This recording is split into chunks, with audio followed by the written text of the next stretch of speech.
Isang magandang dilag ang bumababa mula sa kabundukan. Katulad ng nakagawian, dumaan siya sa tahanan ng isang matandang lalaki. Oh, Lila, nariyan ka na pala. Narito ang mga gulay na inihanda ko para sa'yo.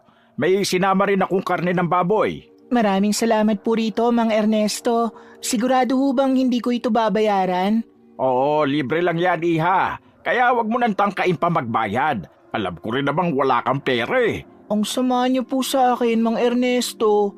Maghahanap nga ho ako ng trabaho para mabayaran kayo. Hindi na mahalaga ang mabayaran mo ko. Basta palagi mo lang bantayan ang pamilya ko. Lalo na kapag nawala ako. Nawala naman ng ngiti sa mga labi ni Lila. Bakit naman kayo mawawala? Katulad ng pagbabantay ko sa buong baryo ng San Roque, kasama kayo sa iniingatan ko. Pangako, pananatilihin kong ligtas ang lugar na ito. Tama, panatilihin mong ligtas ang lugar na ito. Para naman payapa akong makapagpahinga. Umalis na si Mang Ernesto sa kanyang bakuran patungo sa kanyang tahanan. Dala niya ang mga gulay na ipapaninda niya mamaya. Sinalubong naman siya ng kanyang asawa na si Aling Patring. Binigyan mo na naman ng babaeng yun, ano? Alam mo, Ernesto, hindi ko na alam ang iisipin ko sa inyong dalawa. Ano ka ba, Patring? Ilang beses ko rin bang sasabihin sa'yo na wag mong bigyan ng mali siyang ginagawa kong kabutihan doon sa babae? Balang araw, ililigtas niya tayo. Binabayaran ko lang siya dahil baka dumating ang panahon na hindi ko na magawa.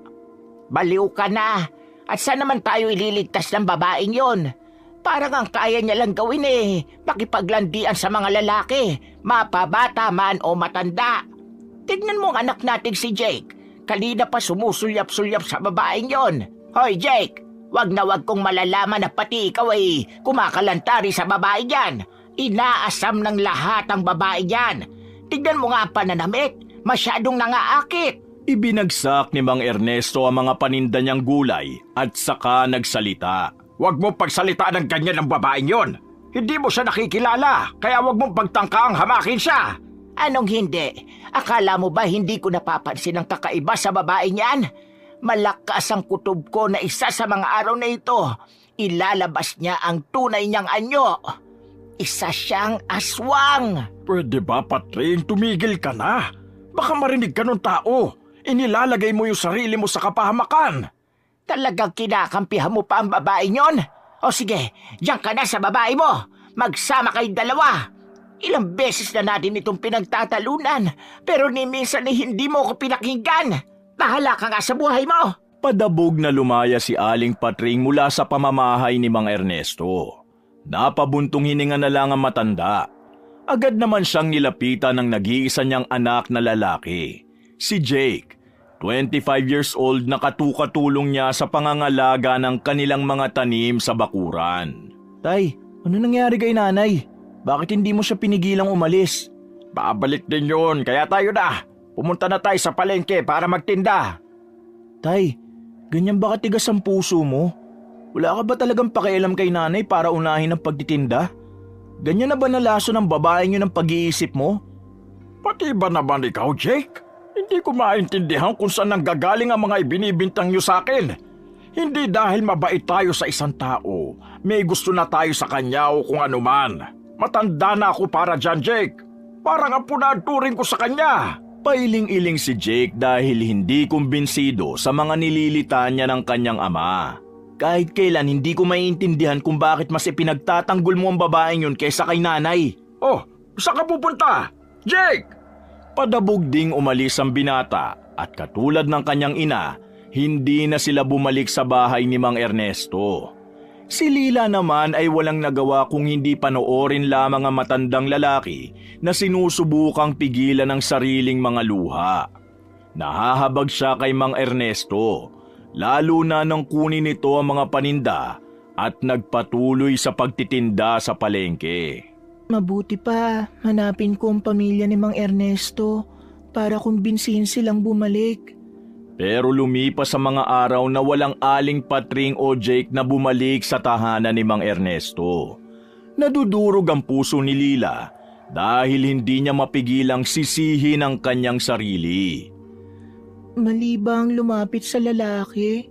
Wala naman akong ginagawang masama ah. Ganito ba talaga ang mga tao? Pinili na lang ni Lila na wag nang dumaan sa bakuran ni Mang Ernesto. Pero kahit siya ay nagtaka nang hindi ito makita sa tahanan. Baka maaga siyang pumunta sa palengke.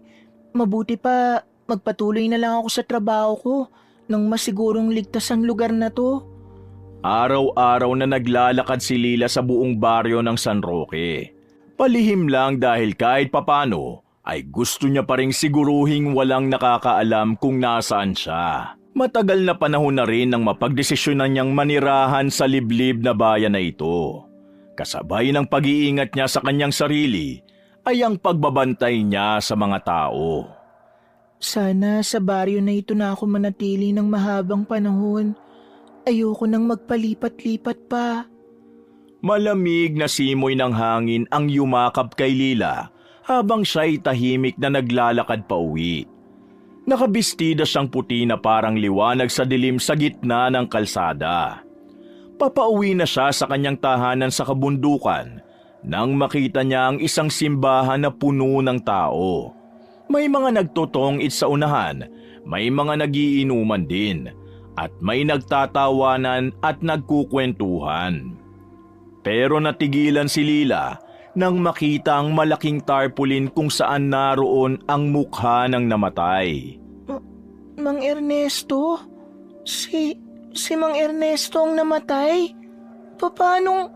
Nawarak ang kanyang puso nang makita ang mukha ng matandang palaging tumutulong sa kanya nitong mga nakalipas na panahon. Oo, iha, siya nga. Kakilala mo ba si Mang Ernesto? Napalingon si Lila sa babaeng sumagot sa kanya. Sa pagkakatanda niya kung sino ito, isa ito sa mga tsismosa sa baryo ng San Roque na alam ang lahat ng balita na nangyayari sa buong lugar. Malakas kasi ang pandinig nito. Siya si Aling Becca. Opo, sa kanya po ako madalas manghingi ng mga gulay. Ay, talaga ba? Ikaw pala binibigyan lang, kami pinagbebentahan. Iba talaga kapag maganda. Sinabi mo pa, baka nakarma si Mang Ernesto kaya namatay. Kaya naman pala niyang ibigay na lang yung mga gulay, binebentahan niya pa tayo. Hoy, wag nga kayong magsalita ng ganyan. Igalang niyong patay. Igalang ba kamo, Fina? Magmamano ba kami? Sira ulo. Mukhang lasing ka na. Buti pa umuwi ka na. Kami na lang ang magbabaraha rito. Mali kayo dahil mabuti pa umuwi na tayong lahat. Dahil baka tayo naman ang mabiktima ng aswang. Napakurap si Lila nang marinig yun. Lumapit siya sa mga babaeng naglalaro ng baraha para mag-usisa pa. Ano pong ibig niyong sabihin? Nako, miss, hindi mo ba nababalitaan? Aswang ang pumatay kay Mang Ernesto. Hoy, Becca, masyado ka maingay. Hindi pa napapatunayan yan. Huwag ka maglikha ng takot sa baryo. Bakit? Paano mo ipaliliwanag ang wakwak sa leeg ni Mang Ernesto? Nagpakamatay nga raw si Mang Ernesto dahil iniwan ng asawa. Magkagalit pa sila ng anak niya si Jake. Kaya ayan, nagbigti. Iyon ang paliwanag kung bakit may wakwak sa leeg si Mang Ernesto. Huwag kang gumawa ng kwento. Ay, kung ayaw niyo maniwala sa akin, edi wag. Basta ikaw, iha. Nasa sayo rin kung maniniwala ka sa akin, ha? Iyon ang alam ko. May gumagalang aswang sa baryong ito. Kaya mag-ingat ka. Madalas pa naman mga mag-isang umuuwi sa gabi ang napapahamak. Hoy, Becca, huwag mo ang takutin si Miss Beautiful. Miss Beautiful, kung natatakot kang umuwi mag-isa, pwede kitang samahan. Napatingin si Lila sa lalaking nagsalita. Lasing ito at nakakatakot ang itsura. Lumapit pa ito sa kanya para hawakan ng kanyang braso na pilit niyang inaalis. Ayoko, bitiwan mo ko. Hoy, bitiwan mo ng dalaga. Baka mayari ka sa asawa mo kapag nalaman yan. Paano naman malalaman? Ha, Fina? Di ba, miss? Sabing bitiwan mo ko. Pinanlisikan ng mata ni Lila ang lalaki dahilan para matakot ito. Umalis ito ng mabilis kaya naman si Lila ay nagkaroon na ng kapayapaan. Nako, miss, ayusin mo kasi yung damit mo. Masyado kang sexy kaya nakakahikayat ka ng mga lalaki. Ano naman gusto mong suotin niya, Becca? Kagaya ng mga pangmanang nating damit? Akma lang sa kanyang damit niya kasi dalaga pa siya. Kahit nga tayo, pwedeng ganyan din ang suot eh. Wala sa damit kung re-respetuhin tayo ng mga lalaki. Mabuti pa iha, puntahan mo na lamang si Mang Ernesto sa loob ng simbahan para masilayan mo ang itsura niya. Iniwan na lamang ni Lila ang mga babaeng nagtatalo pa sa labas. Pinili niyang pumasok sa loob ng simbahan para puntahan ang kabaong ni Mang Ernesto. Bawat hakbang, bumibigat ang loob niya dahil sa totoo lang, si Mang Ernesto lang ang palagi niyang nakakausap tuwing bumababa siya ng bundok. Dahil matanda itong lalaki, itinuturing niyang para niya itong lolo. Sinulya pa ni Lila ang nakabukas na kabaong at doon ay nakita niya nga ang matanda. May wakwak nga sa leeg niya. Hindi lang ito basta sanhi ng pagkakabigti. Merong halimaw na kumagat sa leeg niya. Nagngingit-ngit ang mga ngipin ni Lila. Tila ba alam niya na kung anong posibleng pumatay kay Mang Ernesto. Ibig sabihin, nasundan nila ako. Sa matagal kong pagtatago dito sa baryo ng San Roque dahil gusto kong mamuhay ng normal at talikuran ng totoo kong pagkatao, natuntun pa rin nila ako. Mukhang hindi ko talaga matatakasan ng tadhanang para sa akin. Napansin naman ni Lila ang isang mabigat na presensya na tila ba kanina pa nakatitig sa kanya. Agad niyang nilingon ito at nakita niya ang isang pamilyar na lalaki na naroon sa may bintana. Mukhang may hinihintay ito. Naglakad si Lila para puntahan yon. Sinundan niya patungo sa gilid ng simbahan, sa madilim na parte ng sulok nito. Anong ginagawa mo rito, Asul? Si Asul ang kaisa-isang kapatid ni Lila. Mas matanda ito sa kanya at katulad niya, isa rin itong malakas na aswang. Para sunduin ka, Lila. Hindi ka ligtas sa lugar na ito, sa mundo ng mga tao. Kailangan mo nang bumalik sa nayon. Naghihintay sa'yo si Mamang at Papang. Alam mong nagsasayang ka lang ng panahon, Asul. Hindi ako babalik sa atin. Hindi ako katulad nyo na papatay ng tao para mabuhay. Naningkit ang mga mata ni Asul. Dismayado siya sa mga naririnig mula sa kanyang nakababatang kapatid. Sinasabi mo bang mas pinipili mo mga tao kaysa sa sarili mong kadugo? Sa tingin mo ba kapag nalaman nilang isa kang aswang, hindi ka nila papatayin? Hindi nila malalaman na aswang ako dahil hindi ako katulad nyo na pumapatay. Hindi nila matutuklasan ang lihim ko. Kayo naglalagay sa akin sa kapahamakan dahil sino pa ang walang awang aswang ang gagawa nito kay Mang Ernesto? Ikaw ba? Ikaw ba ang pumatay sa kanya para makumbinsi akong umalis sa lugar na ito? Hindi ako, Lila. Alam mong may mas malakas sa akin at alam kong kilala mo kung sino ang tinutukoy ko. Bukod kina Mamang at Papang, hinihintay ka na rin ni Akila, ang nakatakda mong mapangasawa. Kaya ako narito'y para balaan ka. Ang pamilya ni Akila ay ginigipit na sila Mamang at Papang tungkol sa'yo. Malapit na ang pinakamalaking kabilugan ng buwan. Kapag hindi kita nakumbinsing bumalik, alam mo na kung anong posibleng mangyari kinang Papang at Mamang, pati sa akin. Umiling si Lila. Pursigido itong hindi bumalik sa kanila. Hindi ako naniniwalang magagawa ni Akila yan sa inyo. Gumagawa ka lang ng kwento para mapabalik ako. Malakas kayo at kaya niyong tumakas. Ako rin, aalis na lang ako sa lugar na to. Talaga bang wala nang natitirang pakialam sa puso mo para sa aming pamilya mo, Lila? Ano bang meron sa lugar na to na kaya mong ipagpalit ang lahi mo? Ang buong angkan ay nanganganib dahil sa'yo. Ikaw ang sagot para lumakas sa mga aswang at hindi matapos ang dugo natin. Kailangan mong pakasalan si Akila dahil kung hindi lang si Akila ang makakalaban ng pamilya natin, kundi lahat ng mga aswang. Siguradong ubos tayo. Wala akong pakialam, Asul. Siguro nga mas mabuting maubos na ang mga lahi natin para mas maging mapayapa ang mundo ng mga tao. Hindi mo naiintindihan, Lila. Ang pinoprotektahan mo mga tao ang mismo magdadala sa'yo sa kapahamakan. Tatalikuran kanila kapag nalaman nilang isa kang halimaw. Naglaho si Asul at naiwan si Lila na may pag-aalala. Natigilan siya ng matanawang isang lalaki sa loob ng simbahan. Mula sa labas, kitang-kita niya si Jake, ang anak ni Mang Ernesto na nakatingin sa kabaong, sa yumao nitong ama. May mga luha sa pisngi. Tandang-tanda pa ni Lila ang araw na umalis ito para sundan ang ina Ngunit katulad ni Aling Patring, hindi na ito bumalik. Unti-unting bumaling ang ulo nito patungo sa kanyang dako. Nagtagpo ang kanilang mga mata, kaya naman nagkaroon ng kaba sa puso ni Lila at madaling naglakad paalis. Miss Beautiful, nagbalik ka!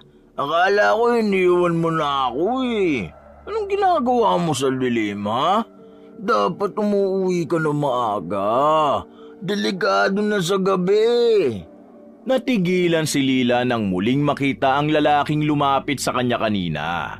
Halata na ang lalong pagkalasing sa mukha nito. Ang mga katulad nyo dapat ang nauuna ng umuwi para kami ligtas na makauwi nang hindi nag-aalala sa pwedeng mangyari. Akmang maglalakad na siya palayo nang pigilan siyang muli ng lasing. Ha? Matapang ka. Ngayon lang kita nakita sa lugar namin eh. Bagong dayo ka ba? Gusto mo sabay na tayo umuwi para mas ligtas tayo pareho? Sakto kasing uwi na ako eh. Gusto mo ba iuwi kita? O gusto mo sa bahay mo tayo umuwi? Saan ba nakatira? Akmang lalabanan ni Lila ang lalaking yun nang may pumagitna sa kanilang dalawa. Sa pag-aakala niyang si Asul yun ay muntikan niya rin itong sigawan. Pero nagulat siya nang makita niya si Jake. Mang Bustamante, mukhang maling babae ang kinakaladkad mo sa gabi. May asawa ka na, di ba? Gusto mo bang iparating ko sa kanya ang paglapit mo sa babaeng to? Ano sabi mo? Ba't ka ba nakikialam? Sino ka ba? Huwag ka nga sumali rito. Sasama sa akin si Miss Beautiful. Nagkasundo na kaming dalawa. Di ba, Miss Beautiful? Wala akong matandaan, pumayag ako. Ano wala? Tignan mo nga yung damit mo. Hindi ba parang nagyayaya ka na nga? Nagsusot kayo ng mga ganyan para sa aming mga lalaki. Anong sabi mo?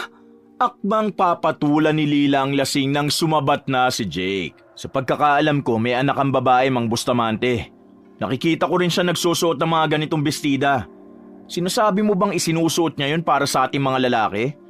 Kung ganun, ayos lang sa'yo na gawin ko sa kanyang ginagawa mo sa babaeng to? Aba, gago ka pala eh. Aambasa na ng suntok ang lasing nang mailagan yun ni Jake. Nagsusuot ng mga ganitong damit ang mga babae para sa sarili nila, hindi para kung kanino. Hinawakan na lang ni Jake ang braso ni Lila saka hinila paalis. Napatitig na lamang si Lila sa binata na hindi niya inaakalang ipagtatanggol siya. Akala niya igalit ito sa kanya. Ngunit sa higpit ng pagkakahawak nito sa kanyang braso, parang nakukumpirma niya ring may nararamdaman itong galit. Sandali, Jake. Nasasaktan ako. Hindi siya sinagot ni Jake at nanatiling seryoso ang mukha habang hinihila ang dalaga paalis. Lingid naman sa kaalaman ni Lila na nakita ni Asul ang lahat ng nangyari. Nilapitan ni Asul ang lasing na si Mang Bustamante at kinausap ito. Alam ko kung saan ang bahay ng babaeng yun. Punta natin.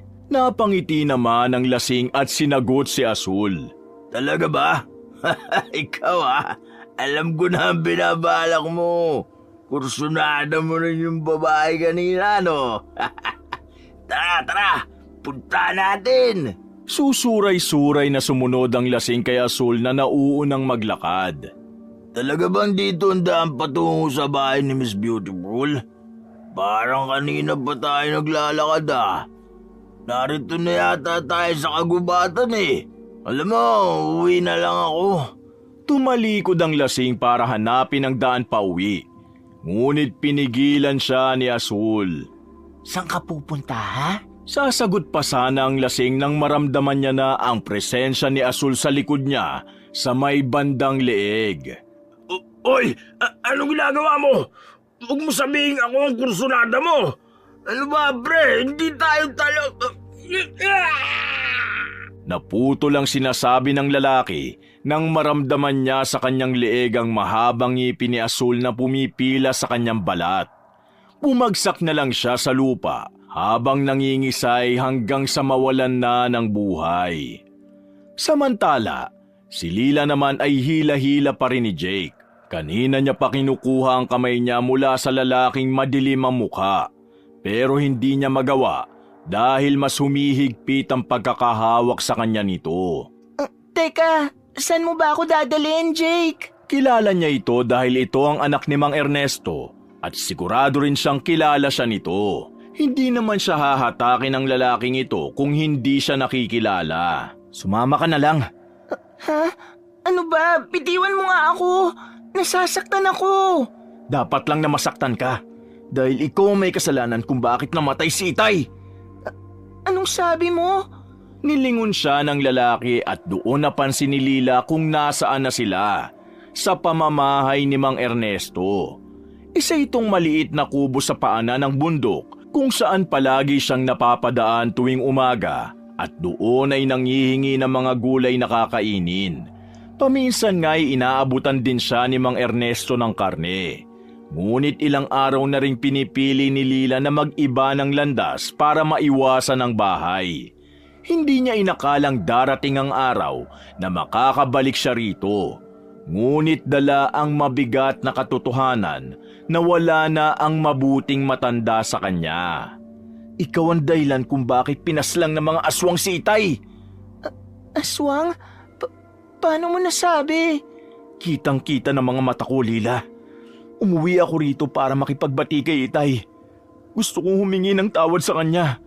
Pero may mga grupo ng aswang ang umatake sa kanya. Hinahanap ka nila. Marami sila at isa ron ay malaking lalaki. May kwintas siya na kulay itim. Napalunok si Lila nang mapagtanto kung sino yun. Si Akila. Alam ni Itay ang pagkatao mo, pero pinili niyang protektahan ka. Ikaw ang dahilan kung bakit iniwan ni Inay si Itay. Ikaw rin ang dahilan kung bakit ako nagalit sa kanya. Ngayon, wala na siya. At ikaw, buhay na buhay pa. Parang binuhusan ng malamig na tubig si Lila. Hindi siya makapaniwala sa mga naririnig.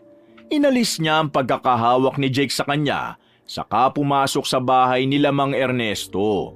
Halos hindi siya makapagsalita nang makita ang nagkalat na dugo sa sahig at ang masangsang na amoy na kilala niya kung sino ang nagmamay-ari. Mukhang tama ang kapatid ko at tama ang tsismosa kanina. Aswang nga ang pumatay kay Mang Ernesto. Posibleng si Akila ang gumawa nito sa kanya. At dahil yun sa'yo, Lila. Namatay ang tatay ko dahil sa'yo. Ano bang meron sa'yo at bakit pinoprotektahan ka niya? Sinabi na ni Inay na hinala niyang aswang ka, pero hindi siya nakikinig. Mas tiniis niya pang iwan siya ni Inay at magalit ako sa kanya. Pero patuloy pa rin siya sa pagiging mabuti sa'yo. Bakit? Ano bang meron ka, Lila? Napabuntong hininga si Lila dahil kahit siya'y hindi alam kung paano sasagutin ang tanong na yon. Kung alam ni Mang Ernesto ang totoo niyang katauhan, isang palaisipan din sa kanya kung bakit hindi ito natatakot sa kanya at kung bakit prinotektahan siya nito. Mabuti pa umalis ka na rito, Lila. Kung naging mabuti sa'yo ang tatay ko, ako hindi ko may papangako yun. Nawalan ako ng pagkakataong humingi ng tawad sa kanya. Ang huling mga salita ko sa kanya, naging masakit at hindi man lang ako nakapagpaalam na maayos. Kung alam ko lang na mangyayari to, sana mas inilayo kita sa kanya. Pero imbis na pakinggan si Jake, hinawakan ni Lila ang kamay ng lalaki at hinila ito. Saan mo ako dadalhin? Papatayin mo ba ako dahil alam ko ang totoo mong pagkatao? Hindi kita papatayin. Hindi ako ganong klase ng aswang, Jake. Oo, aswang ako. Pero ni minsan hindi ako kumain ng karne ng mga tao. Ang mga ibinibigay ng tatay mo lang ang kinakain ko. Mga gulay. Mahabang panahon ko nang pinipigilan ang sarili kong pakinggan ang pagkauhaw ko sa dugo ng tao. So sinasabi mo bang mabuti kang aswang? Walang ganun, Lila. Pare-pareho lang kayo at sigurado kung isa sa mga araw na ito, hindi mo mapipigilang maging kagaya rin nila. Kaya hindi ligtas sa mga tao kapag nandito ka. Mabuti pa umalis ka na. Hindi ko gusto makita pa ang dahilan ng pagkamatay ng tatay ko. Tatalikuran na sana ni Jake si Lila nang muling magsalita ang dalaga. Jake, makinig ka sa akin. Kung tama na ako ang dahilan kung bakit namatay ang ama mo, ibig sabihin nasa panganib ka rin.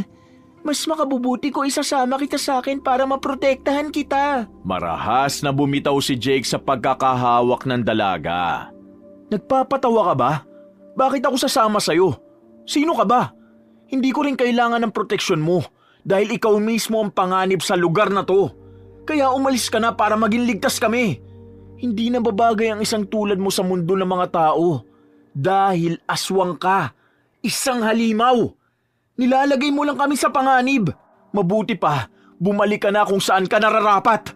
Umalis ka na rito para wala nang madamay na inosenteng tao katulad ni Itay. Tuluyan nang ang tinalikuran ni Jake ang dalaga saka mabilis na bumalik sa burol ng kanyang ama. Samantala, si Lila naman ay napabuntong hininga na lamang at piniling umuwi na sa kanyang tahanan. Buong gabi ay nag-iisip siya pagkat hindi siya dinadalaw ng antok. Hindi niya inakalang ang matagal niyang pag-iingat sa baryo ay mawawala ng saysay at ang tanging naging mabuting tao sa kanya ang unang naging biktima. Patawarin mo ko, Mang Ernesto. Kung hindi ko natupad ang pangako ko sa'yo, hindi kita naingatan. Pero pangako ko na poprotektahan ko si Jake pati na rin ang asawa mong si Aling Patring. Hindi ako aalis sa lugar na to hanggat hindi ko nasisigurong ligtas sila. Pipikit na sana si Lila para matulog nang maramdaman niya na para bang may kung anong presensya sa paligid ng kanyang bahay na binabantayan siya. Pamilyar yon at nasisiguro niyang yon ang nakatatanda niyang kapatid. Binuksan niya ang pinto ng kanyang bahay para harapin si Azul na naroon nga sa gitna ng dilim. Hindi ako sasama sa iyo, Azul. Kahit anong gawin mo, hindi mo ako mapipilit na bumalik sa mundong matagal ko nang kinalimutan. Matigas talaga ang ulo mo kahit kailan, Lila. Puro perwisyo na ang dinulot mo sa pamilya natin. Hindi ko na alam kung paano ka patitinuin. Gusto mo bang saktan ko ang Jake na yun para bumalik ka sa atin? Sabi mo, siya ba ang dahilan kung bakit hindi ka umaalis dito? Walang katotohanan niya sinasabi mo. Kaya ba ayaw mo magpakasal kay Akilay dahil umiibig ka sa isang tao? Hindi nakapagsalita si Lila. Naalala niya tuloy ang minsang naging biro sa kanya ni Mang Ernesto. Doon nagsimula na mapansin niya ang binata. Lalo na nang sabihin ni Mang Ernesto na gusto niyang maipakasal ang anak niya kay Lila balang araw. Mukhang tama ako ng hinala. Siguradong walang awang papatay ni Akila ang Jake na yun kapag nalaman niya ang katotohanan ito. Utang na loob, Azul. Wag na wag kang magkakamali na kalabanin ako. Hindi mo magugustuhan. At ako pa talaga ang pinagbantaan mo? Baka nakakalimutan mong mas malakas ako sa'yo, Lila. Bago mo ako mapatumba, kailangan mo munang maikasal kay Akila. Hindi ako magpapakasal sa aswang na yon. Kahit kailan.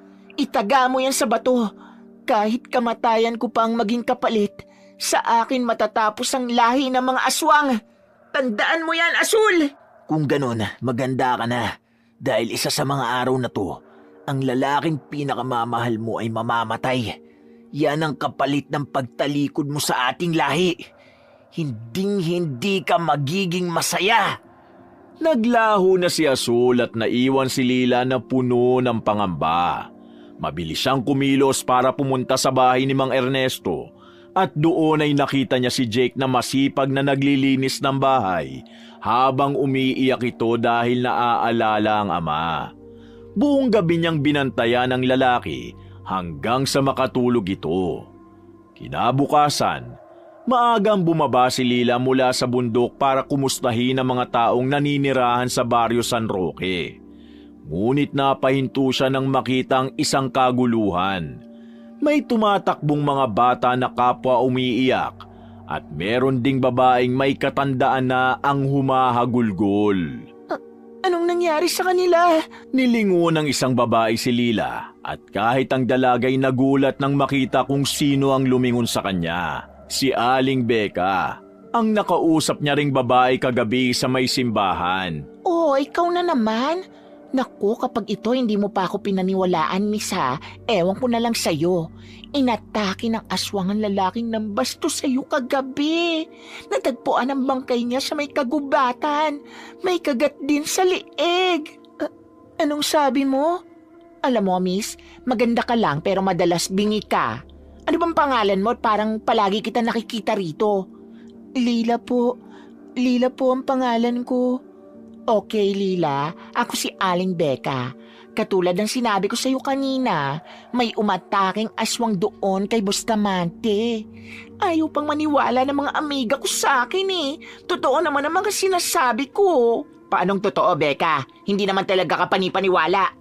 Paanong magkakaroon ng aswang sa baryo natin? Mga lumang tugtugi na yan. Siguradong tao ang gumagawa nito para takutin tayong lahat. Sandali, yung babaeng kausap mo, hindi ba't ikaw ang huling kausap ni Bustamante kagabi? Sumunod siya sa'yo kasi gusto kanyang samahan pa uwi. Anong sabi mo? Parehong napatingin si Lila at Aling Becca sa nagtanong na babae. Ito ang asawa ni Bustamante na aksidenteng narinig ang sinabi ng isang tsismosa. Gustong samahan ng asawa ko ang babaeng yan? Bakit? Babae ba siya ng asawa ko? Ikaw, sumagot ka! Kabit ka ba ng asawa ko? Napaatras naman si Lila sa mga pambibintang sa kanya ng babaeng naulila. Dinuduro-duro pa siya nito. Mabuti na lang at humaharang ang kasama ni Aling Becca na si Fina at pinoprotektahan siya. Sandali naman, Matet. Huwag mong ganyanin si Lila. Ang asawa mo nagpupumilit na harasin ng babaeng to kagabi. Napakakulit ng asawa mo dahil lasing na. Baka kaya siya pinatay ng mga aswang kasi masyado siyang basto sa mga babae. Talaga ba? Ang asawa ko pang namatay ang may kasalanan? Baka inakit ng babae niya ng asawa ko. Mabait si Bustamante at hindi niya magagawa sa akin na maghanap ng iba. Sigurado ang babaeng yan ang salo sa lipunang ito. Una si Mang Ernesto, pangalawa ang asawa ko. Baka pinapatay niya ang mga lalaking lumalapit sa kanya. Napasinghap naman si Lila at wari parang nagkaroon ng ideya. Lalo siyang kinabahan sa isang isipin na baka nga tama ang ginang na kaya namatay si Mang Ernesto ay dahil malapit ito sa kanya. Katulad na lang ng lalaking lasing na muntikan siyang saktan kagabi na inatake rin ng aswang. Isang tao lang ang naiisip ni Lila na pwedeng gumawa nito at isang tao lang din ang naiisip niyang pwedeng maging kasunod na biktima. Posibleng hindi lang si Azul ang may gustong patayin si Jake, kung hindi pati si Akila. Napatingin si Lila kay Jake na naroon din pala at kanina pa nakatitig sa kanya ng masama. Pupuntahan niya na sana ito nang bigla itong umalis. Gusto niya itong sundan para maprotektahan. Sandali, Jake! Mag-usap tayo! Hoy, miss, saan ka pupunta ha? Bastos ka! Hindi pa tayo tapos mag-usap! Hoy, Matet, tigilan mo na nga ang kawawang babae. Ang asawa mong sisihin mo. Kasalanan niya kung bakit siya namatay. Dahil sa kanya, hindi ligtas sa mga dalagang umuuwi sa gabi. Si Lila naman ay patuloy na naglakad sa gitna ng mga tao para mahabol si Jake. Panay din ang pagtawag niya sa binatang nagbibingi-bingihan lamang sa kanya. Nasa gitna siya ng pagtakbo nang may mabangga siyang isang lalaki. Miss, ayos ka lang? Oo, ayos lang ako. Aalis na dapat si Lila nang mapansing nakangiti ito sa kanya at nakatitig. Ang ganda mo naman, miss. Anong pangalan mo? Ako? Bakit mo tinatanong? Patuloy pa rin ang pagsipat ni Lila kung nasaan na si Jake. Ngunit tuluyan na itong nawala sa paningin niya. Napapikit na lang siya sa inis. Gusto ko lang makipagkilala. Ako nga pala si Norbert. Inilahad nito ang kamay na siyang puno ng pag-aalinlangang tinanggap ni Lila. Lila ang pangalan ko. Alis na ako dahil may nahabol pa ako. Ganun ba? Gusto mo tulungan na kitang habulin siya? Sino ba hinahabol mo? Mapapangasawa ko, kaya tumabi ka dyan. Sumimangot naman ang mukha ni Norbert nang umalis na si Lila. Si Lila ay pumunta na lamang sa simbahan para magbakasakaling naroon si Jake. Ngunit wala ito. Natigilan naman siya nang makita ang humahagulgol sa tabi ng kabaong ni Mang Ernesto. Si Aling Patring, ang asawa ng namayapang matanda. Ernesto, anong nangyari sa'yo? Sinong gumawa nito sa'yo? Bakit ka namatay? Patuloy sa paghagulgol si Aling Patring habang niyayakap ang kabaong ng yumaong asawa. Sana hindi na lang kita iniwan. Sana ipinaglaban ko ang karapatan ko sa iyo. Kung hindi lang sana ako nagpadala sa galit ay hindi mangyayari ito sa iyo. Kung nasa tabi mo ko, hindi kita pababayaan. Bakit mo kasi iniwan si Mang Ernesto, Aling Patring? Alam mong matanda na ang asawa mo. Nabigla si Lila nang makita si Aling Becca na naroon na pala sa loob ng simbahan kasama si Aling Fina. Kanina lang ay naroon ang mga ito sa labasan at pinagsasabihan ng asawa ni Bustamante. Talagang may kapangyarihan yata mga tsismosa na pumunta sa kung saan saang lugar ng mabilis, kaya hindi nakapagtatakang marami itong alam na balita sa baryo nila. Tinatanong mo ko kung bakit ko iniwan ang asawa ko. Ikaw ba, kung makita mo ang asawa mo nagiging malapit sa ibang babae, matutuwa ka? Depende. Baka yung babae naman ay yung nanay ko. Di matutuwa ako. Hindi ako nakikipagbiruan, Becca. Kilala mo ba ang dalagang nakatira sa bundok? Si Lila. Yun ang tinutukoy kong babae. Siya ang dahilan kung bakit iniwan ako ni Ernesto. Ay, may sapa ka pala sa utak, Patring. Huwag mo sabihin nagsiselos ka sa dalaga dahil palaging binibigyan ng gulay ni Mang Ernesto. Baka itinuturing niya lang na apo o kaya naman ay dahil gusto niyang mapangasawa ng anak ninyo, kaya ganon. Nanatiling nakikinig si Lila sa pag-uusap ng dalawa. Nasa likuran siya sa sulok kung saan hindi siya nakikita ng mga ito. Kahit anong dahilan, hindi ako makapaniwala na mas pinili siya ni Ernesto kumpara sa amin ang anak niya. Sinasabi niya pa sa akin na tutulungan daw kami ng babaeng yun balang araw. Anong tulong naman? Wala ngang kapera-pera ang babaeng yun dahil nangihingi lang sa amin na makakain. Pero wisyo pa ang dala. At narinig ko pa na namatay din si Bustamante at siya ang huling nakasama ng lalaki kagabi. Di siya nga ang pumatay na siya ang dahilan kung bakit namatay ang asawa ko. Lahat ng taong dumidikit sa kanya namamatay at inaatake ng aswang kaya dapat lang napaalisin na siya sa baryo na ito. Napalunok si Lila. Hindi niya inakalang sa simple niyang panghihingi ng makakain kay Mang Ernesto ay maglilikha ng malaking kaguluhan. Kung may pera lang siya ay hindi niya naman kailangan manghingi. Pinili niyang manirahan sa San Roque dahil doon niya nakitang makakapamuhay siya ng tahimik. Ngunit parang mali ang naging desisyon niya. Miss, narito ka lang pala. Nandito ba ang mapapangasawa mo? Napatingin si Lila sa nagsalita. Ito ang lalaking nagpakilala sa kanya kanina na si Norbert. Pero dahil malakas ang boses nito, napansin siya ni Aling Patring at Aling Becca. Pati na rin ang iba pang mga tao sa lamay. Anong sabi mo? Mapapangasawa ng babaeng yan?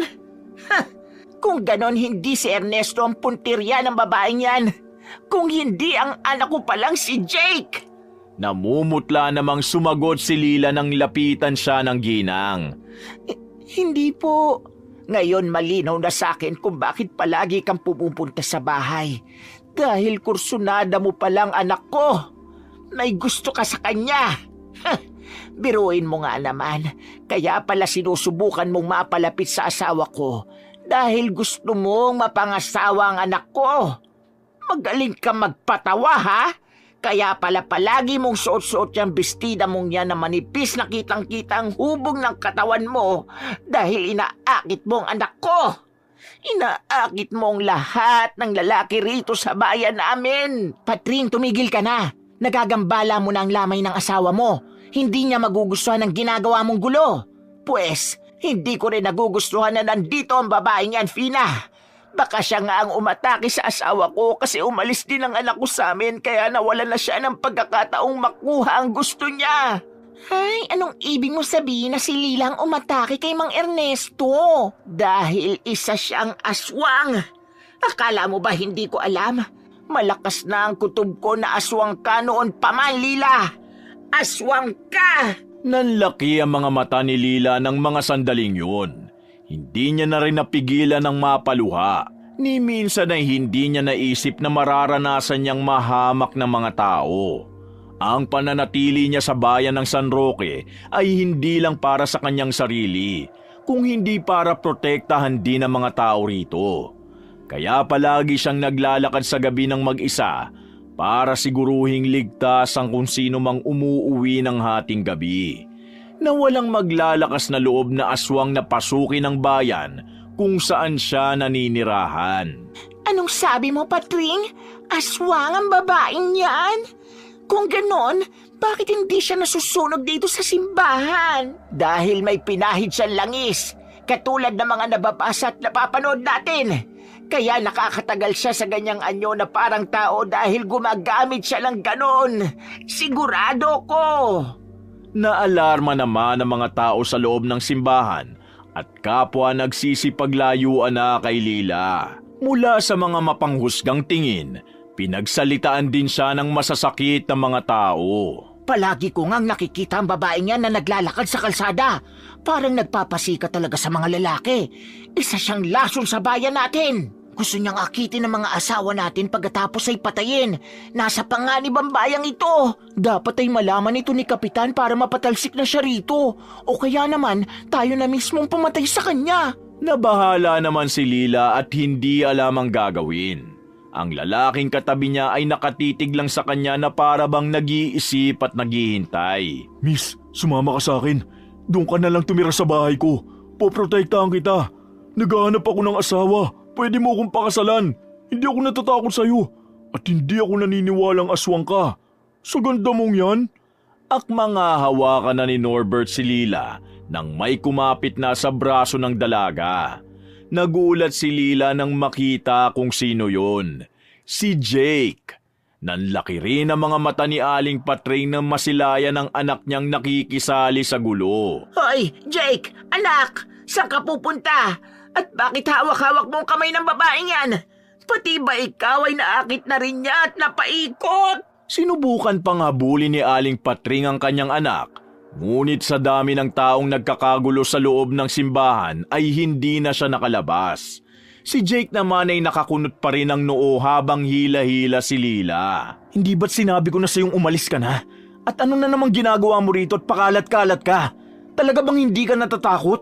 At pumunta ka na naman sa burol ni Itay? Wala ka na ba talagang hiya sa loob mo? Marahas na piniglas ni Lila ang sarili niya mula sa pagkakakapit ng lalaki. Ano bang problema mo? Anong masama na pumunta ako ron?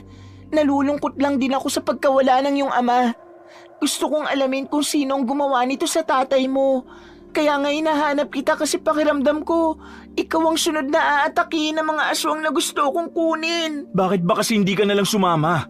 Baka sa paraan na yun, tumigil na sila at hindi na ako galawin.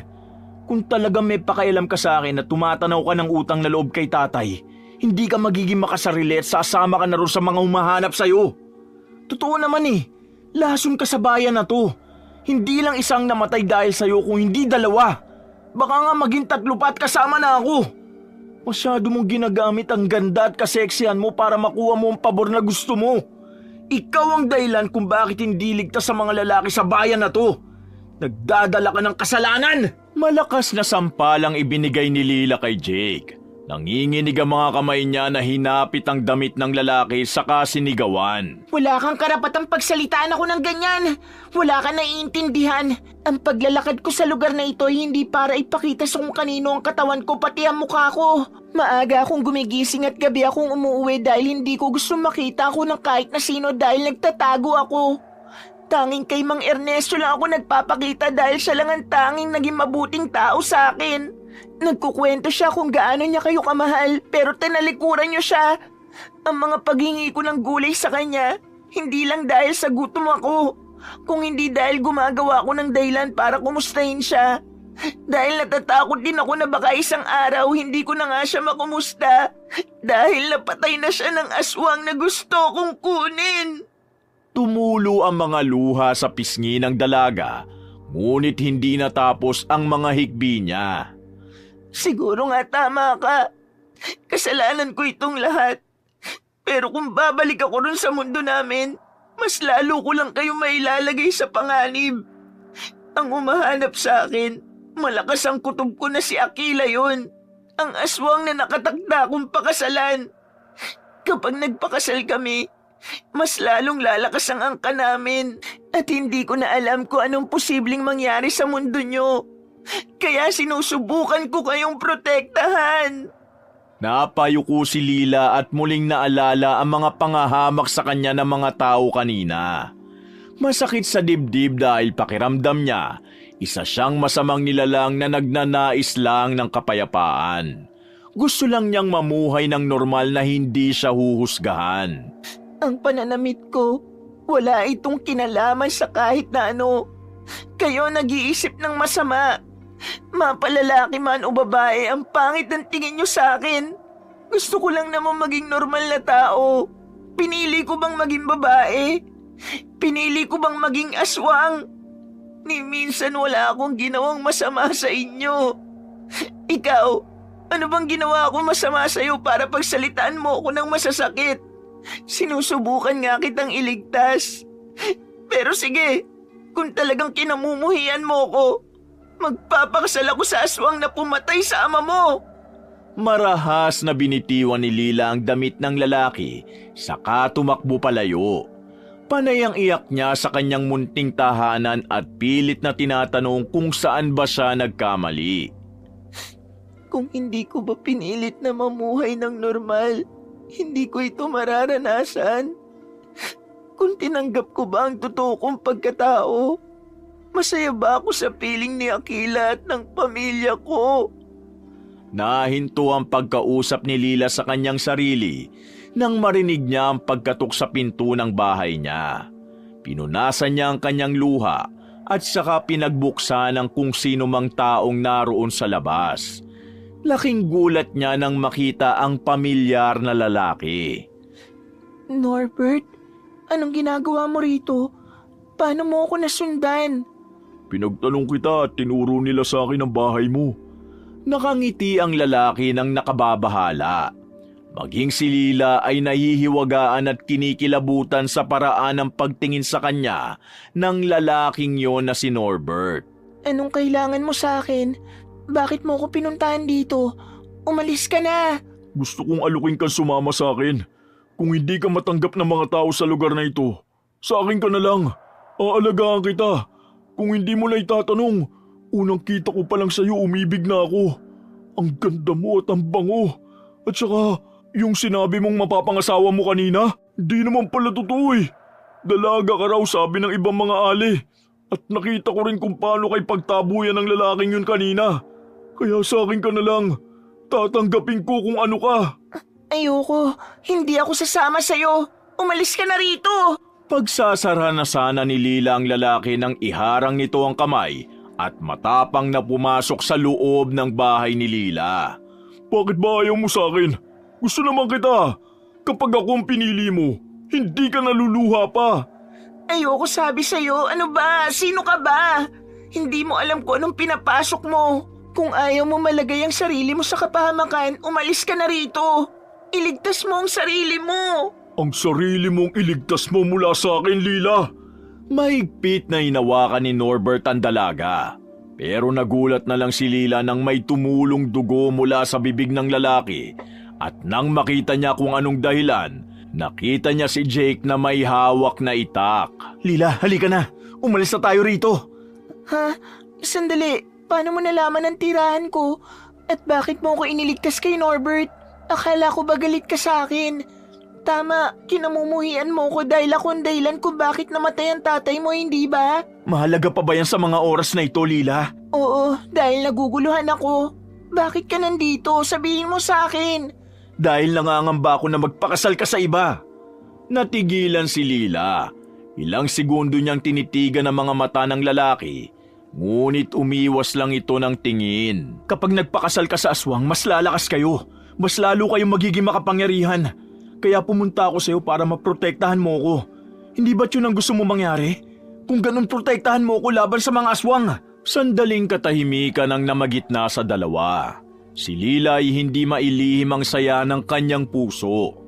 Hindi niya mawari kung bakit parang tao na bumibilis ang pintig ng kanyang dibdib para sa binata. At saka, pumatay ako para sa'yo. Siguradong wala nang ligtas na lugar para sa akin dahil uhulihin na ako ng mga pulis. Kaya wala akong pagpipilian kung hindi ang sumama sa'yo. Kung ganon, halika na dahil kailangan natin magtago para maprotektahan kita. Pupuntahan din natin ang nanay mo. Pero galit si nanay sa'yo, Lila. Hindi kanya mapapatawad. Lalo na't nakita niyang hinawakan ko ang kamay mo. Iisipin niyang sumama na ako sa'yo. Napalunok si Lila. Sige, pansamantala maghanap muna tayong dalawa ng mapagtataguan. Babalikan natin ang nanay mo bukas para makasigurong ligtas siya. May alam akong lugar, Lila. Hinawakan ni Jake ang kamay ng dalaga bago muli itong hinila palayo sa kabundukan. Nakita ni Lila ang sarili malapit sa talon. Meron din doong maliit na kubo na pwedeng panuluyan. Dito, magiging ligtas tayo rito. Walang nakakaalam ng lugar na ito bukod sa akin. Paano mo nalaman ng lugar na to? Dito ako madalas maligo, Jake. Huwag mong sabihin. Huwag mo akong pag-isipan na masama. Hindi ko alam na alam mo ang lugar na to. Pasimpleng umiti si Lila at pinagmasda ng mukha ng nahihiyang lalaki.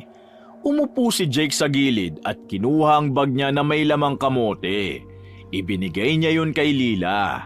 Salamat. Sandaling katahimikan naman ang namayani na tanging agos lang ng tubig mula sa talon ang naririnig nilang dalawa.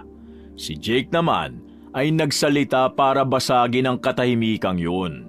Hindi ko alam nung una na hindi ka tao. Anong ibig mong sabihin? Nung nagkagusto ko sa'yo. Nasamid si Lila at mabuti na lamang ay inabutan siya ng lalaki ng tubig. Mabilis niya yung ininom, ngunit ang lamig ng tubig ay hindi nakatulong para alisin ang init sa namumula niyang pisngi. Gusto mo ko? Dati, Dati. nung hindi pa nasisira ang pamilya ko dahil sa'yo. Ngayon, galit na lang ang nararamdaman ko para sa'yo, Lila. Namatay si tatay sa pagprotekta niya sa'yo. Pero aminin kong kasalanan ko rin dahil kung hindi siguro kami umalis ni nanay, buhay pa siya at may poprotekta sa kanya. Mali. Baka kung hindi kayo umalis, baka pati kayong dalawa ni Aling Patring pinatay na rin. Tama ka naman sa sinabi mo na ako naman talaga ang dahilan kung bakit namatay si Mang Ernesto. Matagal na akong nagtatago at palipat-lipat sa iba't ibang baryo dahil sa kagustuhang kalimutan ng pagkatao ko. Sinusubukan kong mamuhay ng katulad nyo, pero palagi nila akong nahahanap at tila ba hindi ko talaga matatakasan ng kapalarang para sa akin. Minsan naiisip kong ako talaga ang lason dahil ipinagpipilitan kong makibagay sa mga tao na hindi naman ako nabibilang. Kung papatayin ko ba ang sarili ko, matatapos itong lahat. Kung ganun, hindi mo rin alam kung paano ito matatapos? Matapang na umiling si Lila. Ilang panahon na akong hindi bumabalik sa amin, kaya hindi ko alam. Kung patayin kaya natin ang nakatakda mo mapangasawa? Napatitig si Lila kay Jake. Kitang-kita niya sa binata ang apoy sa mga mata nito. Masyadong malakas si Akila para mapatay ng ordinaryong tao. Kahit ako, hindi ko siya kaya. Kahit si Azul na kapatid ko, takot sa kanya. Kaya pilit niya akong pinasusunod dahil nilalagay ko raw sa kapahamakan ng kapakanan ng pamilya ko. Kung magawa ko siyang patayin, magiging ligtas na ba ang lahat? Hindi ko sigurado. Dahil bukod sa kanya, marami pang aswang na malalakas. Pero si Akila ang pinakamalakas sa kanila. Kung mapapatay ko ang Akila na yan, matatakot ng ibang mga aswang. Paniguradong hahayaan ka na rin nilang mamuhay sa buhay na gusto mo. Sa sandaling yon ay nabuhayan ng loob si Lila. At para bang naramdaman niyang may pakialam sa kanya ang binata. At magiging ligtas ang bayan na ito. Kailangan nating subukan, Lila. Tutulungan kita para sa ikapapayapa ng mundo ng mga tao. Tumangu-tango si Lila habang nakangiti. Sige, gawin natin yan. Para sa ikapapayapa ng bayan ng San Roque. Ngunit lingid sa kaalaman ni Jake na may ibang pinaplano si Lila. Nang gabing yon, habang tulog ang lalaki, napagpasyahan niya na ang lahat. Masaya akong nalaman na pareho tayo ng nararamdaman, Jake. Gusto rin kita, pero hindi tayo pwede. Isa akong aswang, tama ka. Pagbali-balik na rin man ang mundo, hindi na mababago yon. Kaya tulad ng kagustuhan nila, magpapakasal ako kay Akila. Sa pamamagitan nun, lalakas din ako at baka mas maprotektahan ko kayo sa kanya kapag ginawa ko yun. Hinalika ni Lila ang mga labi ng natutulog na lalaki bago siya naglaho para bumalik sa kanyang tahanan. Pero ang sumalubong sa kanya ay ang mga nakakatakot na mga sigaw na mga tao. Napukaw ang atensyon niya sa mga grupo ng uwak na pumapagaspa sa hangin. Mabilis siyang pumunta sa bayan at nakita niya ang malaking kaguluhan. Maraming naglipana na aswang na umaatake sa mga ito. Agad na nagpuyos ang galit sa puso ni Lila. Dinig na dinig niya ang mga kaliwat ka ng pagdaing ng mga tao. Kitang-kita niya rin kung paanong nagulo ang lamay ni Mang Ernesto sa simbahan. Napatingin siya sa kalangitan. Hindi niya akalaing nangyayari na ang unti-unting paglitaw ng pinakamalaking kabilugan ng buwan. Lalong lumaki ang pangamba sa kanyang dibdib. Ito rin ang pinakamahabang gabi sa kasaysayan. Ayan na nga ba ang sinasabi ko? Mga aswang! Nilulusob na tayo ng mga aswang! Ito na ang katapusan natin! Nagulat naman si Becca nang may humarang sa kanyang mga aswang. Anong kailangan niyo sa akin? Pakiusapang niyo akong patayin! Gagawin ko ang lahat! Napangisi naman ang mga aswang. Lalong-lalo na si Akila na namumuno sa pag-atake sa mga tao. Sabi mo sa akin, kilala mo ba si Lila? Si Lila? Oo, kilala ko ang babaeng yon. Maraming nagsasabi na aswang daw ang dalagang yon. Oo, aswang siya. Ngayon, sabihin mo sa akin kung saan ko siya mahanap. Becca, wag mo sabihin sa kanya. Mabuti ang dalagang yon. Manahimik ka, Fina. Ano bang ginagawa mo rito? Huwag niyong sayangin ang oras ko. Kung ayaw ninyong mamatay ay sabihin niyo sa akin kung nasaan si Lila. Nasa kabundukan. Doon siya nakatira. Malapit sa bahay ni Mang Ernesto. Ernesto? Ibig sabihin nga ay may alam ang lalaking yun kung nasaan si Lila. Isa siyang sinungaling kaya dapat lang sa kanya ang ginawa ko. Halina kayo, puntahan na natin ang asawa ko. At ang dalawang yan, paslangin nyo na! Mabilis na naglaho si Akila at ang mga naiwang aswang naman ay handa ng sunggaban sina Becca at Fina. Bakit ba kasi sinabi mo pa kung nasaan si Lila? Alam mo na magpapatayin pa rin tayo ng mga aswang. Kahit kailan talaga ang bibig mo, Becca. Manahimik ka nga, hindi ka nakakatulong, Fina. Kapwa namang nagulat ang dalawa pati na rin ang mga aswang nang may malaking uwak na lumitaw sa itaas. Kasunod na lamang ay nasaksihan ni Becca at Fina ang pagpatay ni Lila sa mga aswang. Diyos ko po, totoo nga sinabi ni Aling Patring.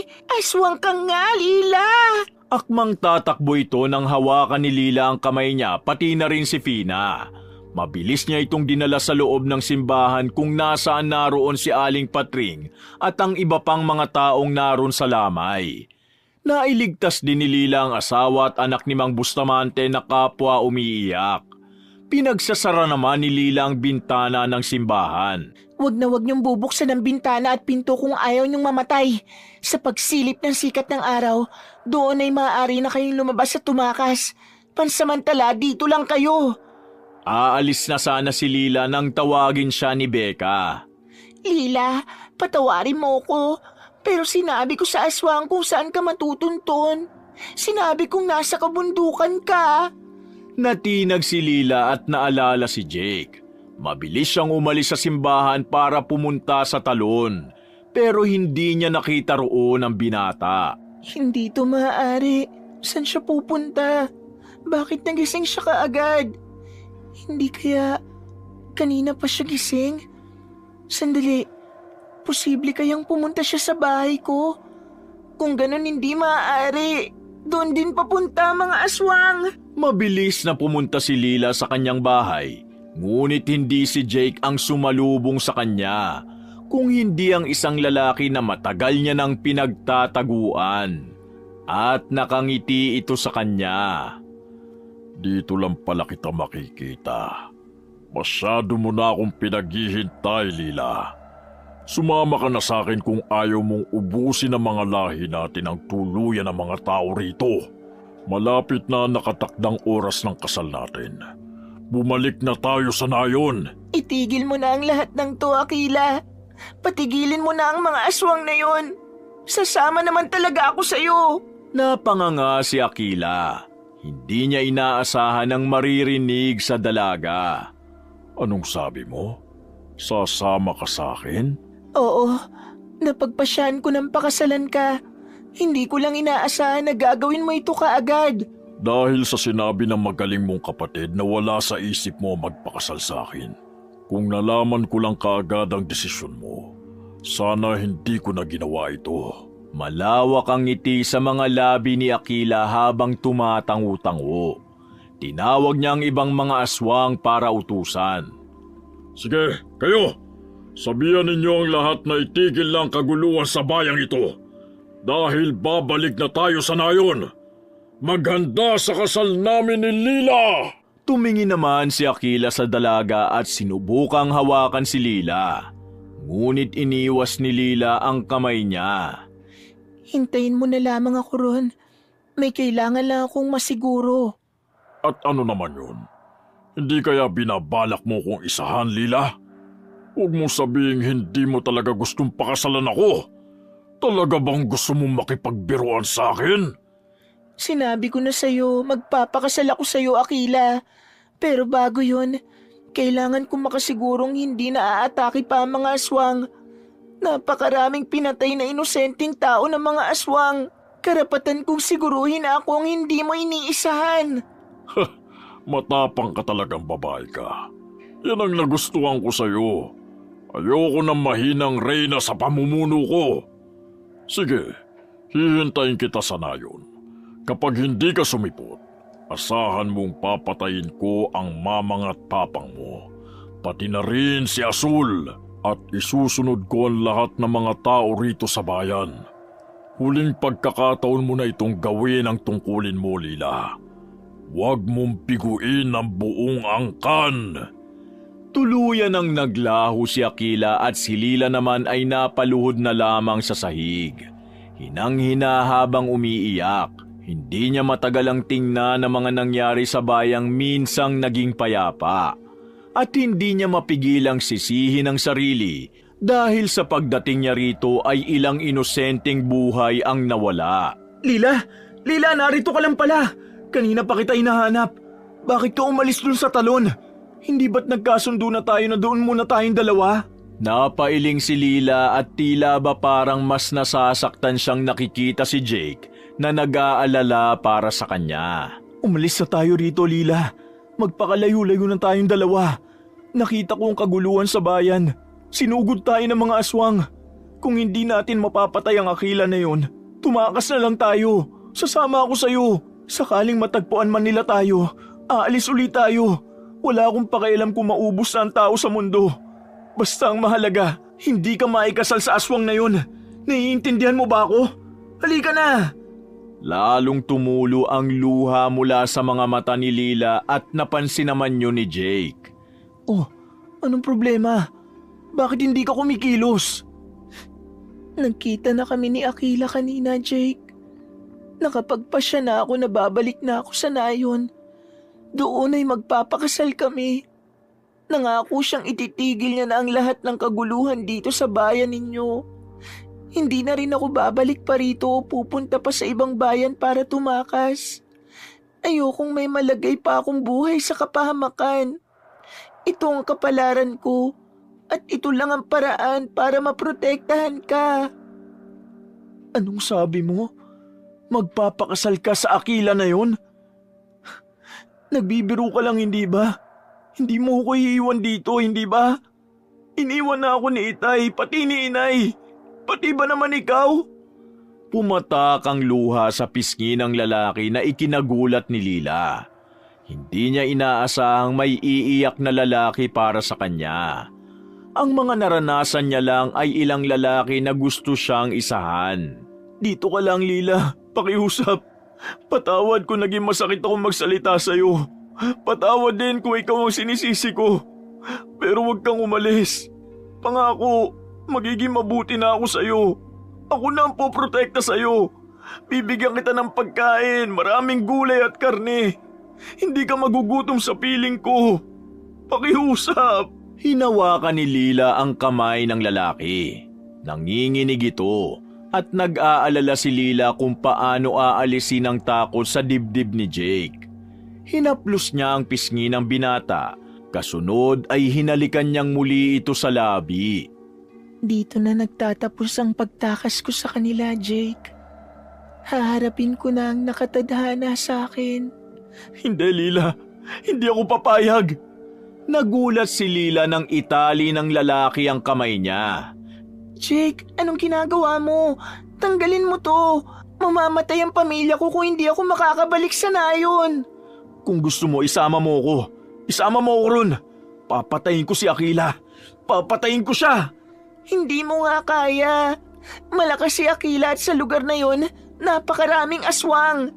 Ilalagay mo lang ang sarili mo sa kapahamakan. Mamamatay ka lang doon. Anong pinagkaiba, Lila? Kung iiwan mo ako rito, ganun din naman. Kaya halika na. Harapin na natin ang magkasama ang kapalaran mo. Sinisiguro ko sa'yo na sisirain ko yon. Hindi siya nakatakda mong pakasalan. Kung hindi ako. Ako lang, Lila. Ako lang. Hindi na nakasagot pa si Lila. Ngayon, malinaw na sa kanya kung bakit galit sa kanya ang lalaki. Dahil magkaiba sila na hindi pwedeng magkatuluyan. Hinawakan niya ang kamay ni Jake. Hindi kita pwedeng isama ron, Jake. Nangako ako sa ama mo na poprotektahan kita. Kung sa pamamagitan nito maiingatan kita, pakiusap. Tulungan mo kung tuparin ang bili ng iyong ama. Huwag ka nang sumunod sa akin. Ikaw, bumalik ka na lang sa simbahan. Naroon ang nanay mo at ang iba pang mga taong iniligtas ko kanina sa mga aswang. Pumunta ka roon at sabihin sa kanila na tapos na ang lahat ng ito. Biglang naglahong parang bula si Lila sa paningin ni Jake. At ang naiwan lang sa binata ay ang malaking pagsisisi. Naalala ni Jake ang unang beses niyang nasilayan ng dalaga. Hindi yun sa bakuran ng kanyang itay, kung hindi nang minsang mapadpad siya sa talon. Nakita niya si Lilang naliligo roon at doon ay nabihag nito ang puso niya. Ngunit ng araw din na yun, nalaman niya ang katotohanan sa pagkatao nito. Nakita niya itong kumakain ng hilaw na baboy ramo. Noong una'y nakaramdam siya ng takot.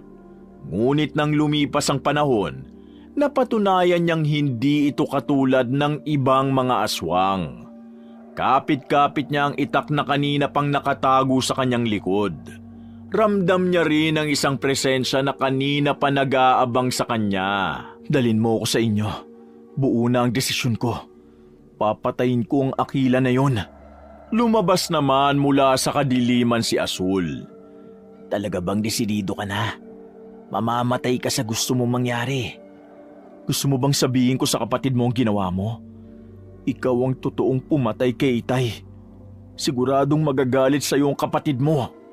Hindi ako natatakot sa iyo. Dahil kayang-kaya rin kitang patayin para manahimik. Kapag ginawa mo yon, alam ng kapatid mo na ikaw lang ang maaaring pumatay sa akin. Dahil abala ang lahat sa kasal nila ni Akila. Matalino ka. Hindi nakakapagtaka na nagustuhan ka ng kapatid ko. At gusto ko rin siya. Hindi mo naman siguro gustong mapunta siya sa aswang na tanging kapangyarihan lang ang habol sa kapatid mo. Kapag nagtagumpay ang Akila na yon, imposible na mangyari pa ang pangarap mo. Kaya makipagtulungan ka sa akin. Kung gusto mo maging pinakamakapangyarihang aswang, hayaan mo kong makasama ang kapatid mo. Dalhin mo ko sa pugad ninyo at papatayin ko si Akila. Sa unang pagkakataon ay napahanga si Azul. Ngayon ay nakakasaksi siya ng taong pinakamatapang sa kanya. Isang lalaking handang suungin ang impyerno. Mailigtas lang ang babaeng minamahal nito. Katulad ng kagustuhan ni Jake, Dinala niya ito sa nayon kung saan kasalukuyang isinasagawa na ang seremonya ng kasal ni na Akila at Lila. May kirot sa puso ni Jake, ngunit nanatili siyang naghihintay ng pagkakataon. Si Azul naman, nanatiling nanonood sa malaking kabilugan ng buwan na humuhusto na sa kalangitan. Ito ang unang beses niyang makakita noon at nararamdaman niya na ang kakaibang presensya ng kadiliman. Nakangisi si Akila habang nakaharap sa magandang dalaga na si Lila. Balita ko ay may lalaki kang nagugustuhan sa mundo ng mga tao. Siguradong madudurog ang puso niya kapag nalaman niya na ikakasal ka na sa akin. Tumahimik ka na. Hindi ko nagugustuhan ng tabas ng dila mo. Masyado ka talagang palaban, Lila. Huwag kang mag-alala. Dahil mamaya ay hindi ka na makakalaban sa akin. Dahil ako na ang magiging pinakamakapangyarihan sa lahat! Nakangisi si Lila. Basta ipangako mo na hindi mo nalulusubin ang bayan ng San Roque at pakakawala mo na si Mamang at Papang, pati na rin si Azul. Masusunod. Pinapangako ko yan. Napangisi si Lila. Mukhang umaayon sa kanya ang lahat. Sa oras na makuha niya ang malakas na kapangyarihan ay papatayin niya si Akila at babalik siya sa bayan ng San Roque upang makapiling si Jake. Ngunit nanlaki ang mga mata ni Lila nang matanaw niya sa di kalayuan ng lalaki. Anong ginagawa niya rito? Nino! Nilingon ni Akila ang tinitingnan ni Lila at doon ay natawa siya. Narito ang lalaki na nagugustuhan mo sa mundo ng mga tao. Mukhang mahal ka rin ang taong yan para maglakas loob na pumunta rito. Mabuti pa, patayin ko na siya sa harapan mo. Akmang susugurin na ni Akila si Jake nang pigilan siya ni Lila. Hindi mo na kailangan gawin yan. Hindi ba't gusto mo maikasal na tayo? Wala siyang magagawa para pigilan ang pag-iisang dibdib natin, Akila. Gawin mo na. Kunin mo na ang kapangyarihang nagmumula sa buwan. Malakas na tawa ni Akila ang narinig sa buong nayon. Alam ko na ang binabalak mo, Lila. Gusto ninyo kong isahan. Bakit? Papatayin mo ko? Pwes nagkakamali ka ng kinalaban. Mabilis na kinuha ni Akila si Jake na hindi makalaban. Sakal-sakal siya ng malakas na aswang. Si Lila naman ay hindi alam ang gagawin at nag-aalala siya para kay Jake. Unti-unti kitang papatayin at ipapasok ko sa kukote mo na malaking pagkakamali ang umapak ka sa teritoryo ko. Akmang kukunin na ni Akila ang puso ni Jake nang pigilan nito ni Lila. Ano ba, Akila? Wala ka na bang pakialam sa kapangyarihan na maaari mo makamit? Malapit nang mawala ang kabilugan ng buwan. Magpakasal na tayo. Hindi ko mahal ang lalaking yan, kaya wag mo na siyang pakialaman. At ikaw, Jake, umalis ka na rito. Sinabi ko na sa'yo na hindi tayo pwede. Kung sino man ang ginamit mo para makapunta rito, mas lalo mo lang inilagay ang sarili mo sa posisyon na masasaktan ka. Dahil magpapakasal na ako sa iba. Magaling, Lila, magaling. Ipamukha mo sa taong yan na ako ang pinipili mo. Hinawi ni Akila si Jake kaya nahulog ito sa lupa mula sa mataas na hagdan kung saan ang nasa tuktok ay ang ikakasal. Nagsimula ng halikan ni Akila ang dalaga at nakikita yun ni Jake. Punong-puno ng galit ang puso niya at kasabay ng pagkawala ng liwanag na nagmumula sa kabilugan ng buwan ay ang pagdilim din ng kanyang paningin. Lila, hindi pwede. Huwag kang sumama sa kanya. Tuluyan ang nawala ng malay si Jake at ang kasunod niyang narinig ay ang malakas at malagim na pagtawa ng isang lalaki. Nagising na lamang si Jake sa basang bimpo na dumadampi sa kanyang mukha. Mabilis siyang bumangon at nakita niya si Lila at Azul na naroon. Oh, gising ka na. Sa wakas, akala ko naman tuluyan ka nang mamamatay eh. Akala ko pa naman malakas ka kung magyaya ka sa nayon. Isang hawi lang pala sa'yo ni Akila, tumba ka na. Masyado ka nagpapakabayani. Di mo naman pala kaya. Tama na nga ang pang-aalaska mo sa kanya, Asul. Buti nga siya sinubukan talunin si Akila. Ikaw, anong ginawa mo bukod sa manood? Natahimik naman si Asul at pinili na lamang na umalis kaysa panoorin si Lila na pinupunasan si Jake. Ikaw naman, anong pumasok sa isip mo at sumugod ka ron? Bakit napakakulit mo? Sinabi ko nang huwag kang pumunta ron. Muntikan mo nang masira ang plano ko. Kailangan ko maikasal kay Akila para magkaroon ako ng kapangyarihan na patayin siya. Ibig sabihin, naikasal kayo? Kasal ka na, Lila? Nakatanggap naman ang malakas na pagbatok si Jake mula kay Lila. Yun nga ang plano. Pero dahil masyado kang nakikisali, ginawa ko na lang ang pangalawa kong plano. Gamit ang nakatago kong itak, pinatay ko siya. Masyado na akong nahuli na pakasalan siya dahil nawala na ang kabilugan ng buwan. Pero hindi na mahalaga yun. Ang importante, ligtas ka na at patay na si Akila. Napaupo naman si Jake at napahilamos. Naalala niya ang huling eksena na nasaksihan niya bago siya tuluyang mawala ng malay. Nilingon niya si Lila at pinagmasda ng mga labi nito. Agad niya yung sinunggaban ng halik at kung hindi pa umawat si Lila ay hindi yun matatapos. Anong ginagawa mo? Akala ko mawawala ka na sa akin at tuluyang ka na magpapakasal sa halimaw na yun. Pasensya ka na kung sinuway kita. Hindi ko lang kayang manood na isakripisyo mo ang sarili mo gayong gusto mo lang namang mamuhay ng malaya. Sa bagay, kasalanan ko rin. Ayoko rin naman kasing umasa kang babalik pa ako. Bala ko mangibang bayan kung sakaling magtagumpay ako sa plano ko. Bakit pa? Pwede naman tayong bumalik sa San Roque. Gusto mo doon tayo sa bahay namin? O kaya doon tayo sa bahay niyo manirahan? Basta magkasama tayong dalawa. Aba, hindi ka na natatakot? Baka nakakalimutan mong aswang pa rin ako. Wala akong pakialam at hindi na ako natatakot.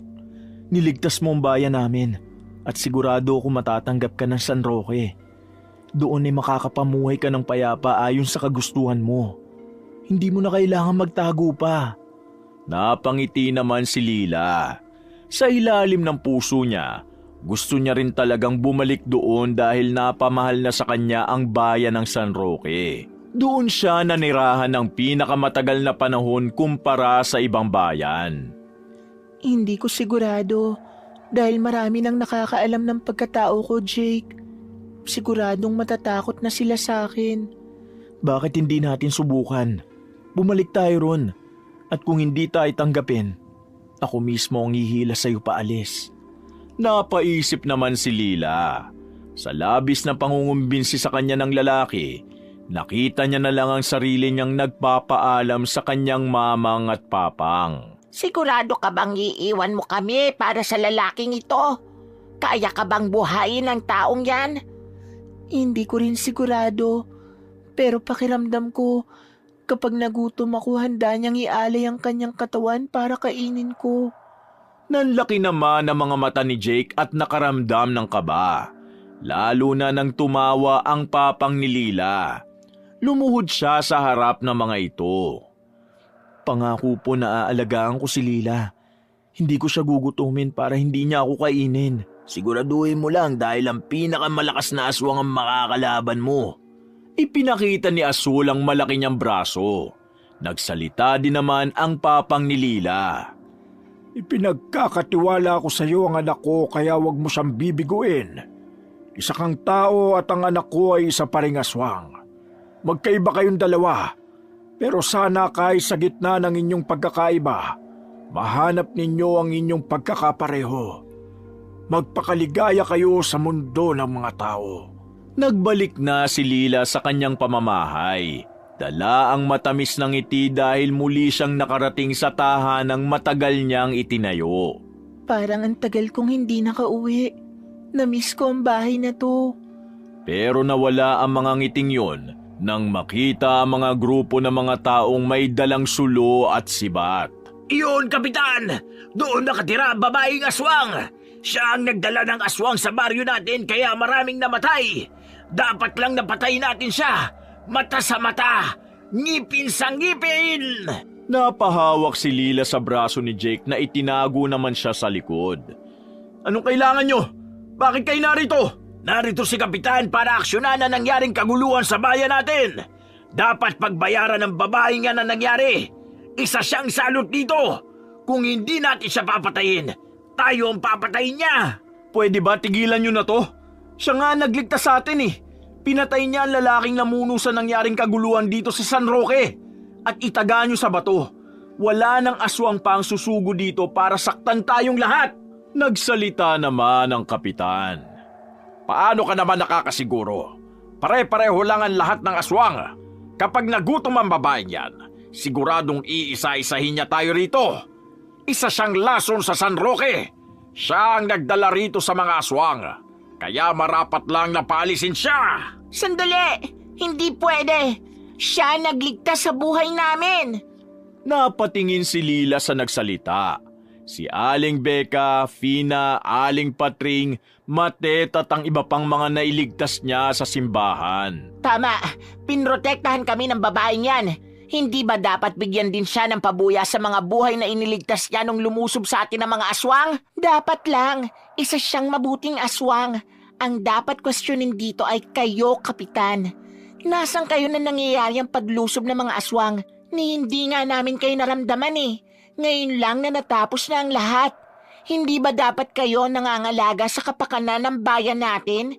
Bakit ang bilis na nakapasok ng mga aswang dito sa bayan natin? Ikaw ang dapat paalisin dito. Hoy Becca, sobra-sobra naman ang sinabi mo. Kapitan pa rin natin yan. Natahimik naman ang lahat at napatingin kay Lila na ngayon ay sumusubok na magsalita. Tumikim ito at pinagmasdan ang kakapalan ng mga taong nasa harap ng bahay niya. Naiintindihan ko ang hinaing niyong lahat. Pangako, bukas na bukas ay aalis na ako rito. Ililigpit ko lamang ang aking mga gamit ngayong araw. Sana pahintulutan niyo akong gawin yon. Nangangako rin ako na hindi na ako magdadala ng kahit na ano pang kaguluhan sa San Roque. Hindi naman maipinta mga mukha ni na Aling Becca at Aling Fina. Mabuti kung ganon at nagkakaintindihan tayong lahat. Para ito sa ikabubuti ng nakararami. Nagpaalam na ang kapitan at ang ibang mga taong sumugod. Sina Aling Rebecca naman ay lumapit kay Lila. Hinawakan ang kamay ng dalaga. Huwag kang mag-alala, Lila. Gagawa kami ng paraan para manatili ka rito. Kukumbinsihin namin si Kapitan. Tama si Becca. Kailangan namin ng katulad mo. Paano na lang kung sumugod muli ang mga aswang? Sino na magliligtas sa amin? Hindi na susugod pa ang mga aswang dito sa bayan ng San Roque. Sa kasalukuyan ng pamilya ko namumuno sa angkan ng mga aswang dahil ang kapatid ko na ang pinakamalakas sa lahat. Hindi niya gugustuhin mapahamak ako o ang lugar kung saan ko gustong manirahan. Si Aling Patring naman ang lumapit kay Lila. Hinawakan nito ang kamay ng dalaga. Ikaw na ang bahala sa anak ko. Kung saan man kayo mapadpad, sana ay maprotektahan mo siya. Patawad sa mga nasabi ko noon. Sana mabigyan mo ko ng pagkakataong bumawi sa'yo rito. Hindi niyo po kailangan gawin yon. Naiintindihan ko ang lahat. Maraming salamat at nandito kayo para sa akin. Si Aling Matet naman ang lumapit. Pasensya ka na rin sa akin, Iha, sa mga pangahamak na nagawa ko. Patawarin mo ko. Tutulong kami kina Aling Becca na makumbinsi ang lahat ng tao na hayaan ka manirahan dito ng mapayapa. Isa-isa nang nagpaalam sina Aling Becca. Naiwan naman si Lila at Jake na magkayakap. Kinabukasan, nagising si Lila sa pagtawag sa kanya ni Jake. Anong problema, Jake? Bakit ka sumisigaw? Nagulat naman si Lila nang makita ang tinuturo ni Jake sa kanya. Mga rasyon ng gulay at karne na nasa unahan ng kanyang bahay. Nakita niya rin si Aling Rebecca at ang mga grupo pa ng mga tao. Pumayag si Kapitan, Lila. Maaari ka nang manatili sa bayan na to hanggang gusto mo. Talaga? Oo, Lila. Dahil napatunayan na isa kang mabuting aswang na nagligtas sa bayan namin. Karapat-dapat lang nagantihan ang kabutihang ginawa mo kaya hindi mo na kailangang umalis. Napayakap na lang si Lila kay Jake. Puno ng luha ang kanyang pisngi habang may malawak na ngiti sa mga labi. Jake, napakasaya ko. Sa wakas, hindi na natin kailangang umalis. Makakapanirahan na tayo rito ng magkasama. Sobrang saya ko, Jake. Tanggap na ako ng mga tao. Ako rin, Lila. At siguradong masayang-masaya rin si tatay kung nasaan man siya ngayon dahil sa wakas, matutupad na natin ang bilin niya sa'yo. Ha? Anong bilin? Na magpakasal tayo. Narinig naman ni Lila ang mga kantsawan sa kanilang dalawa ni Jake. Mabuti pa, pagandaan na natin ang kasal nilang dalawa. Kasal agad, Becca? O bakit? Dire-diretso na yan. Baka nga mabuntis na agad si Lila eh. Dapat mangganda na tayo dahil baka pasaway ng mga aswang ang maging anak nilang dalawa. Sira, mabuti ang puso ni Lila at siguradong kahit may lahing aswang ang maging anak nila, magiging mabuti rin yon katulad ng kanilang ina. Hindi ba, Lila? Napangiti si Lila at tumingin kay Jake. Hindi ko sigurado. Pero handa naman siguro si Jake na makain ng mga anak niyang aswang. Hindi ba, Jake? Oh, bakit parang namumutla ka? Bigla akong kinabahan eh. Magiging mabuting aswang kaya ang mga anak natin? Gusto mo ba wag na tayong mag-anak para sigurado? Ayoko namang wala kang makasama rito sa bahay kung aalis ako para magtrabaho. Saka na nga nating isipin yan. Ang mahalaga, magkasama tayong dalawa rito sa bayan ng San Roque. Oo, at masayang-masaya ako dahil magagawa mo na ang gusto mo ng malaya.